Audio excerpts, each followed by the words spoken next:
an Earth picture down there. Where is basketball heading? This is the question that Sergio asked me to answer. Well, it's very difficult to guess the future.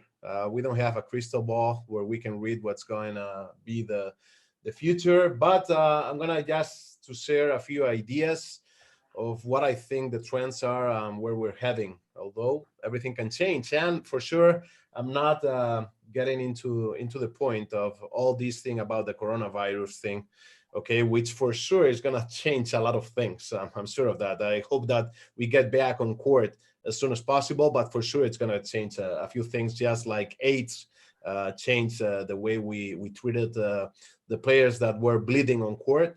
Okay, now this, I don't know what's going to change, but something is going to change for sure.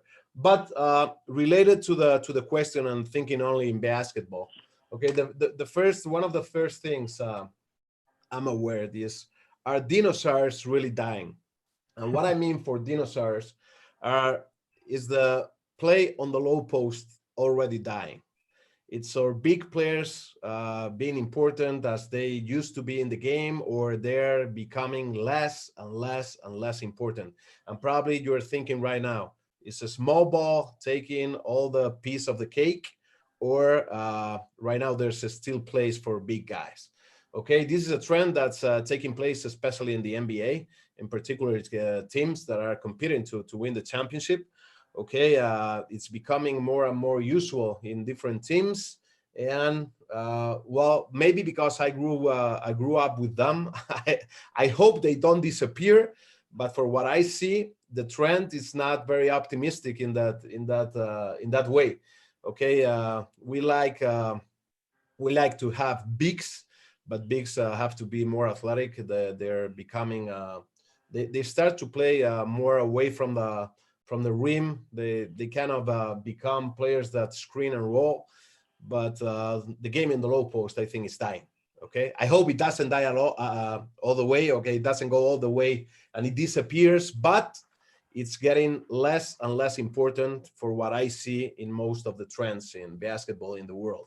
Okay, for sure, a few years ago, we also play with two posts at the same time, two centers at the same time on floor. Right now, it's impossible to see something like that. Okay, and well, this is something that we gotta keep in mind in where we're heading. Okay, next thing related to a small ball. Okay, are we keeping basketball as a team sport, or we're starting to think of basketball as an individual sport that's played on 5-on-5? And these questions makes a lot of sense, because we shouldn't practice or develop players in one way or the other, depending on what we're aiming to. If we're still thinking basketball as a sport, as a team sport, for sure, the way we perform is going to be much different than if we think of basketball of just five guys on court where one takes all the action and it all depends on one player. Okay, and related to what I said, small ball, or just this way of more European way of playing basketball. And I think there's a huge difference between what we play overseas.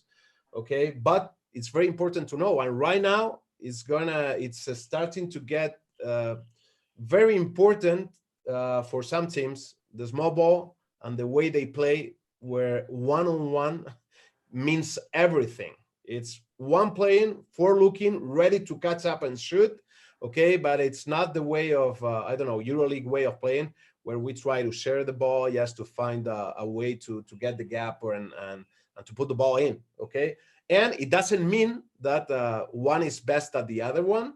Maybe I like one more than the other one, but it's not that one is better than the other. It's just a kind of taste for the game. But right now, there's a trend, just for what I see, teams like the Houston Rockets, okay, playing one way of basketball that has nothing to do with what we are used to see in European leagues.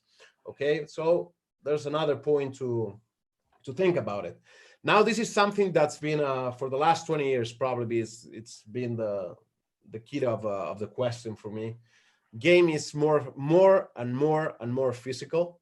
Okay, I know that always smart players have a spot in every team for sure.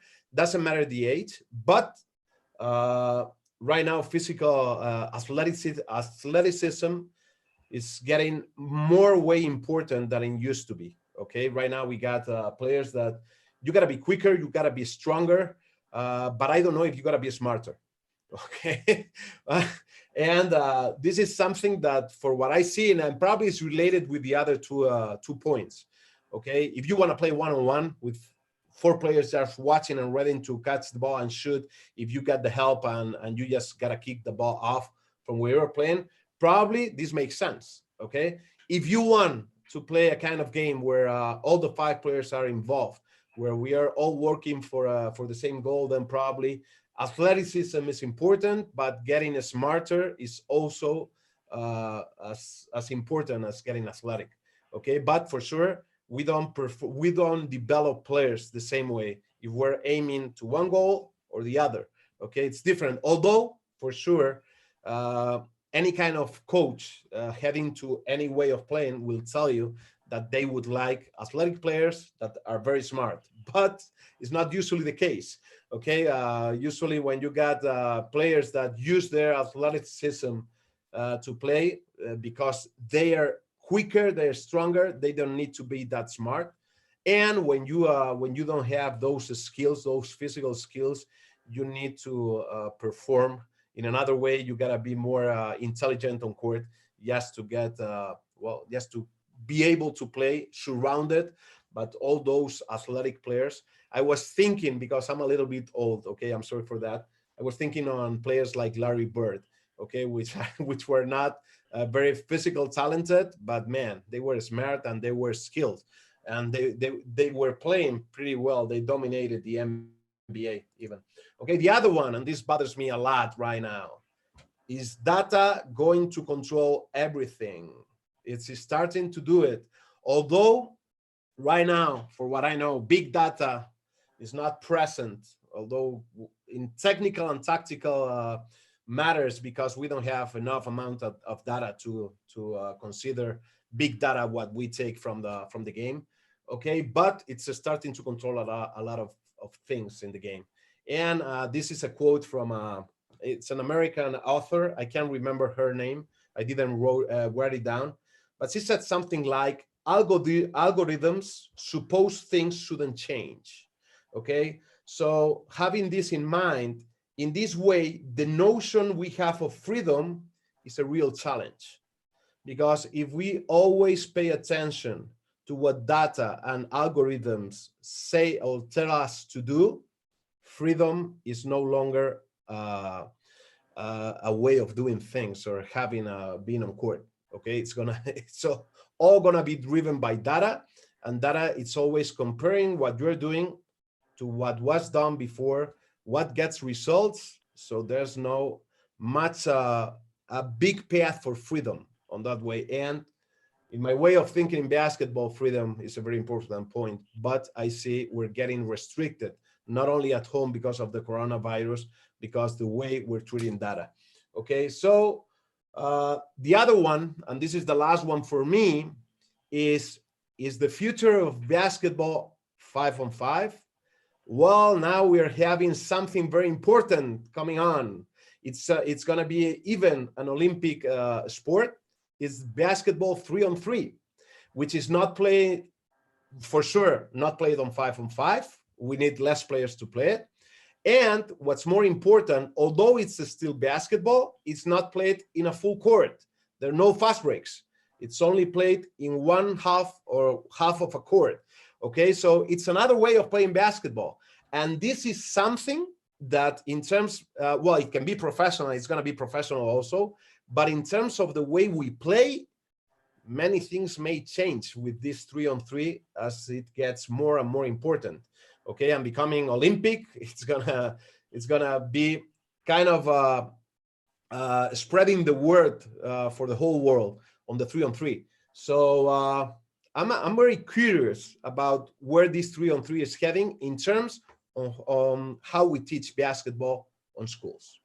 Okay, so those are my ideas, just to debate. and I will be glad to do it after Don just speaks himself.